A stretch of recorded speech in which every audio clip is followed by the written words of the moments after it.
3 hari menjelang Hari Raya Idul Fitri, lonjakan penumpang yang menggunakan jasa transportasi kapal cepat di Pelabuhan Bombaru, Palembang mulai mengalami lonjakan penumpang, meskipun belum signifikan.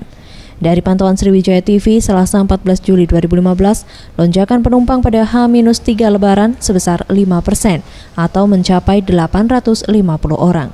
Jika dibandingkan dengan H-3 tahun lalu yang mencapai 807 orang.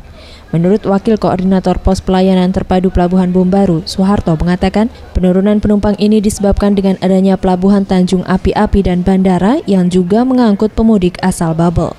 Dan untuk H-3 Lebaran, ia telah memberangkatkan 3 kapal cepat dan puncak arus mudik diperkirakan terjadi pada H-2 Lebaran.